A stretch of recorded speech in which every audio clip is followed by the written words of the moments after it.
Hello, hello, hello, everyone. Good morning. Happy Wednesday. Good morning, Davey. Good morning, Lauren. Good morning, Georgie. That 3% move up or 6% down today.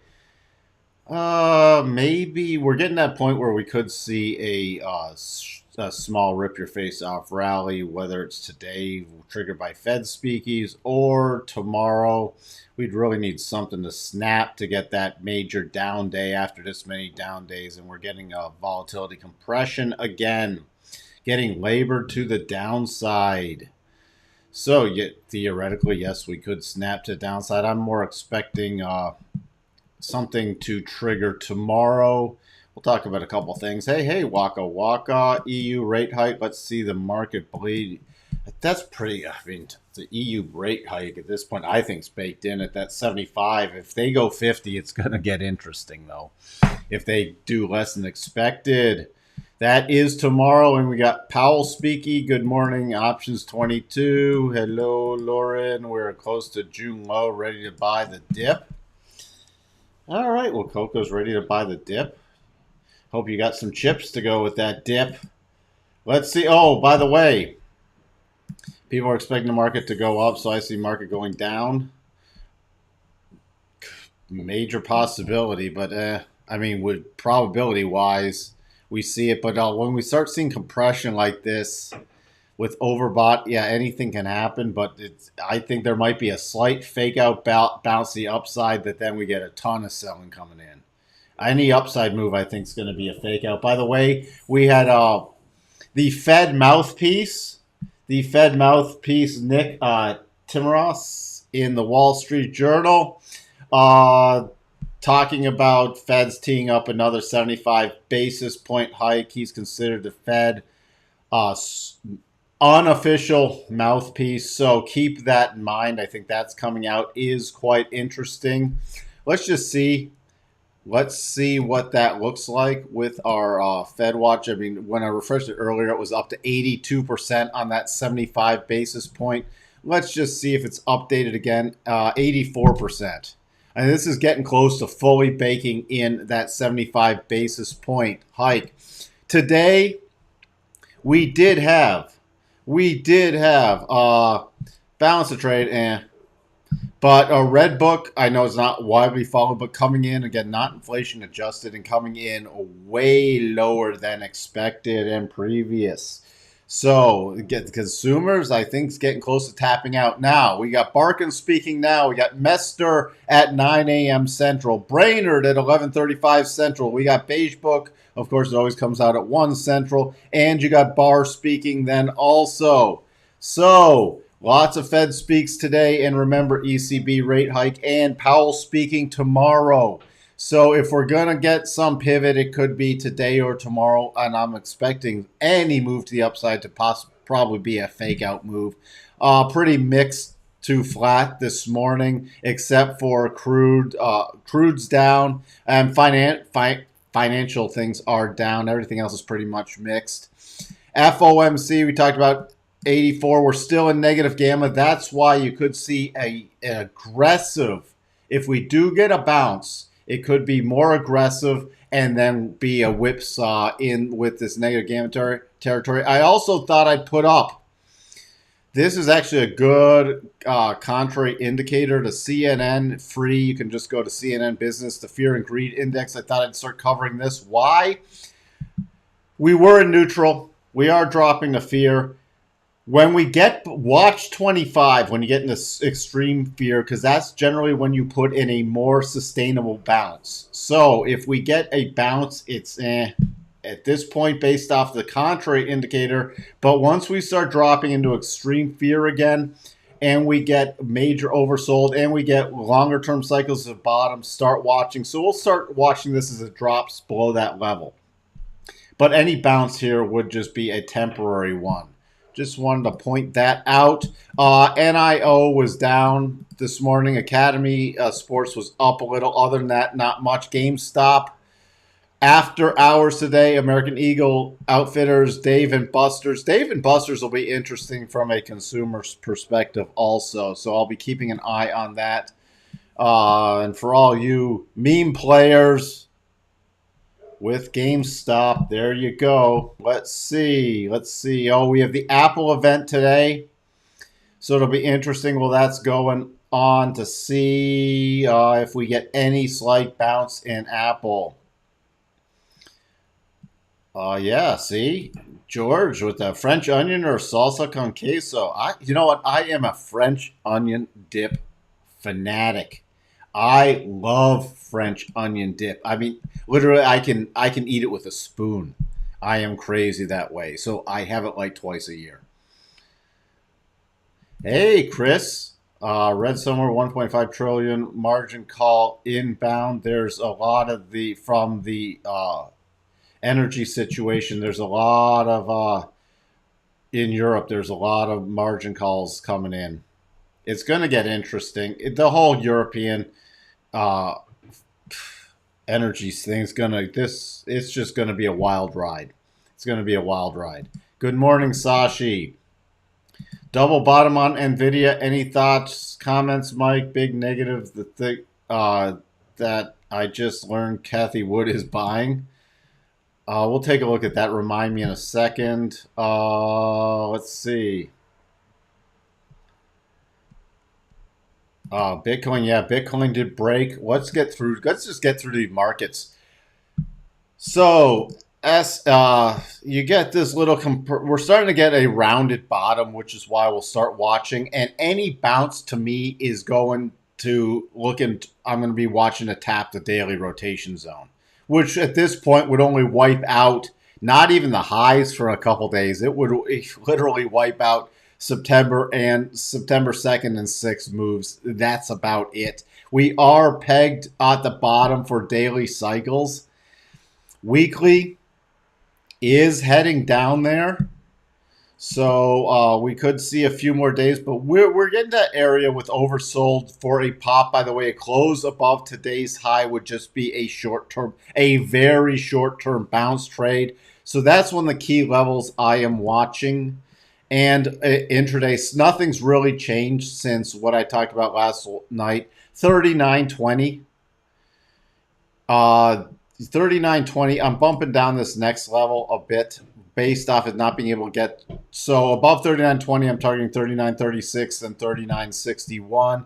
Key support 38.90. We break below 38.90. I'm targeting 38.74. And I pulled off those head and shoulder targets yesterday, but we would have officially hit them now.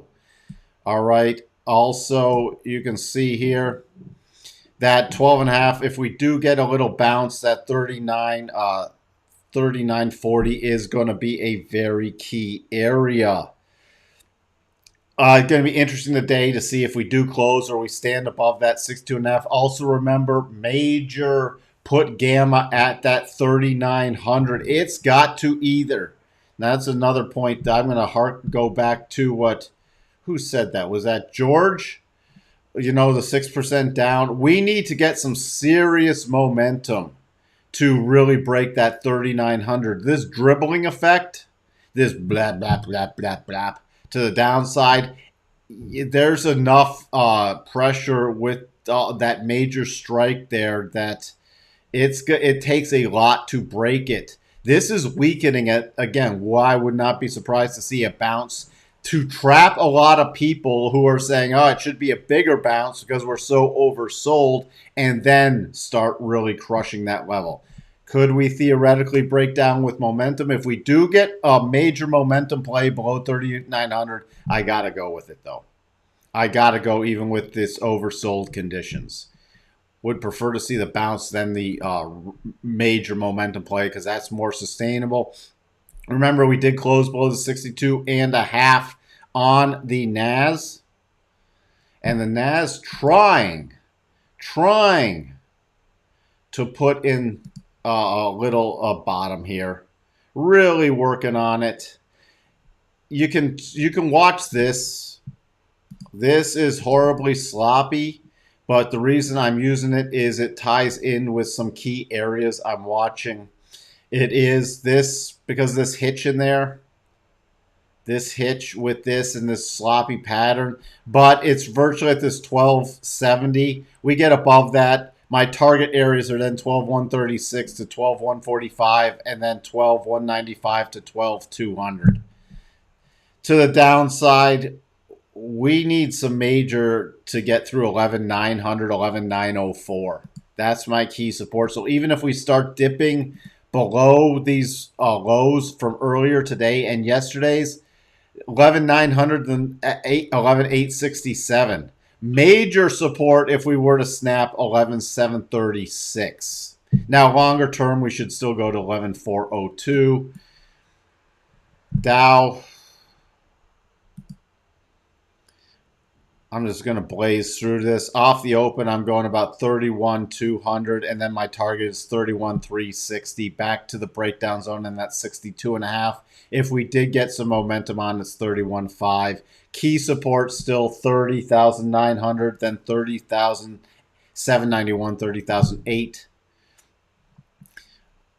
The only one left on that is the Russell. We're virtually there.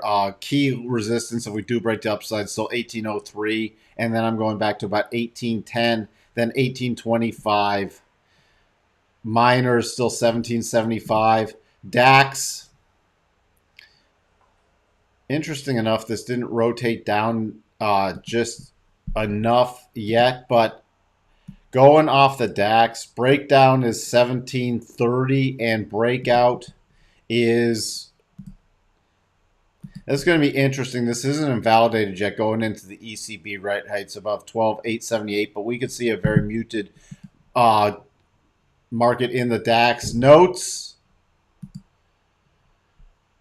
Again, rallies still watching for the rollover play. We're not yet down at 115.07. In this area, 115 to 114, 115.07 to 114.07, I will watch for a potential shorter term bottoming pattern. Other than that, hands off. This is just a bounce with trying to get these daily cycles back to the top. Dollar index continuing to push higher. Still 111 the next target on that.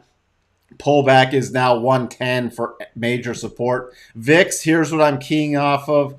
If we start really getting a push above 27, then I'm going to watch for a potential retest of that low area today. And my target is about 27.90 to 28 until we really get a move above 28. Not going for major momentum to the downside. Key support coming in at 25.50. So even if we get choppy to the upside, can't get even more sustainably bullish until at least above the VIX drops below 25.50. Crude breaking down below the mid-August lows. Hit the next harmonic area. We're watching 83.82 now. My next target is 81.69. Oops. And then we got the first target on that double, which is the major one. I'm targeting 77.54. So that's what I'm watching, but I'm really focused now. This would be a stop lower, and now 81.69. Natural gas, by the way, talked about that on the podcast. Hit all the targets. That is done. The only thing that makes me get negative again, actually that's slightly off. I have to update those targets. Sorry for change them slightly from the podcast, but want to be correct. That's the only thing. We need a close below this low, 7,589. Or sorry. The low is 7,532. Need a close before I can get bearish. Going to watch for a short pop in this. Yen is just this thing's getting insane. They're going on a massive bond buying. I'm watching now. My next target based off this is I'm watching for this to literally hit this 148.59. Not before we possibly get a pullback, but before we get a blow off top is 159. Euro consolidation, not pretty much touching anything with the euro in front of ECB rate hikes tomorrow. So that's where we sit with there. Bitcoin breaking down, hitting that 87.5% target. Remember, close below 62.5 back from the 26th of August. We now hit that first target, but no strong bottoming position there yet.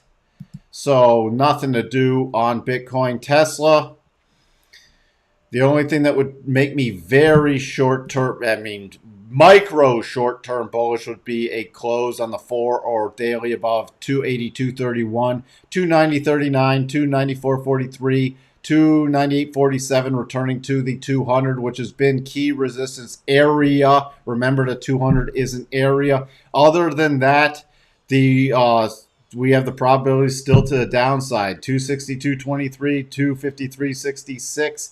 245.10.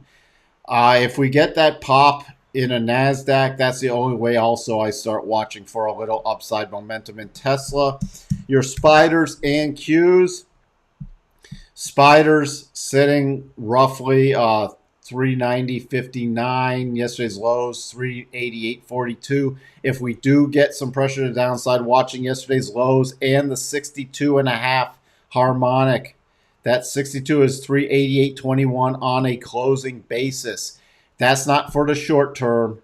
That's more for a long term. For the short term still 391. Above 391 is the little short-term pop play, and that short-term pop play, I'd be watching for the emotional candle area and the declining 1-hour rotation zone 393.52. The Qs, by the way, those slightly bigger doubles are still in play, not expecting them to trigger, and also the Qs hitting the final targets on the head and shoulders or the topping head and shoulders pattern. The play is 294.20 roughly, and then it's the emotional candle close. The emotional candle close with this resistance band about 295.95 with the top of the 1-hour rotation zone. That's the bullish side. Only thing for my breakdown play is 292. 292. And then it would be targeting these key lows, 290.88 and then 289.40. You can use the harmonics in there too. Remember, Apple event today, NVIDIA is that little double, and you have the gap.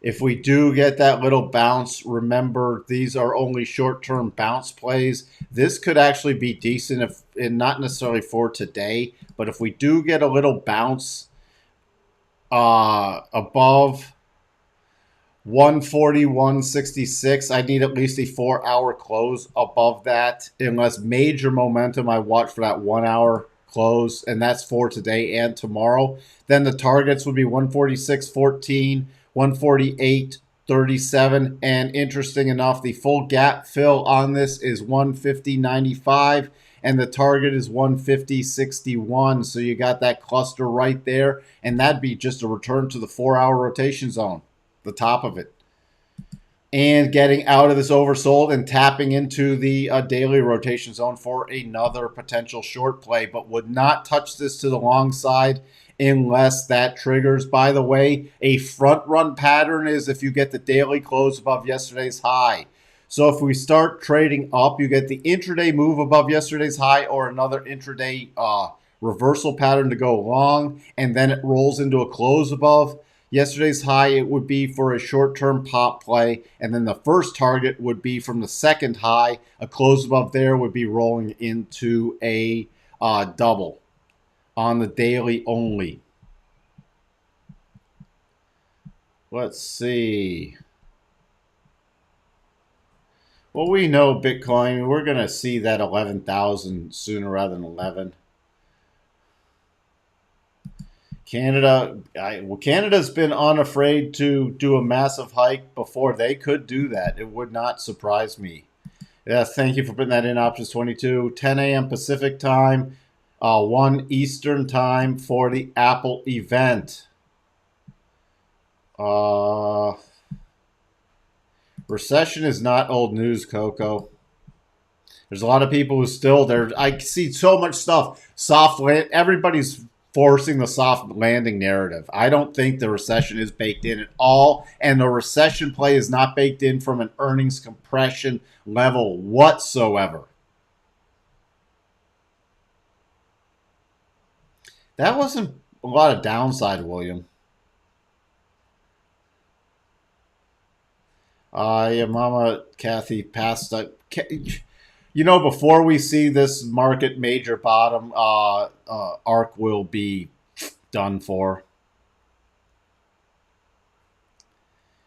So, yeah, that's exactly how I'd look to do Nvidia, because there could be a little upside play. And you know, some people rush into this. Oh, it's oversold. We're going for the big pop. Remember, on Nvidia, we still have massive downside, and we have closed below that 62.5 way back in June on a weekly basis. So I'm still longer term targeting. My next short term target is this major support ledge and the 200 on the weekly. Do not ignore that if we do push lower, because that's going to be some key major support, 127 area. But my overall long-term target, I'm watching when the market really takes a beating, is back to $70 with an interim of 103. Let's just peek at Apple, and then I'm wrapping this up. Let's just see if there's any plays. If I could type. Again, Apple still coming back.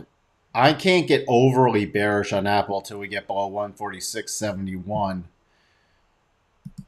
But short term, there's a minor play. If we go in the Apple event for a pop, I'll be targeting about 156.50 if we do get a pop. Key support is coming in at 152.60, 152.60 to 153 on a very short-term basis. But there would be a little potential pop play on Apple. And then above, if a close above to yesterday's high, would just be a pop play back to the return to the daily rotation zone.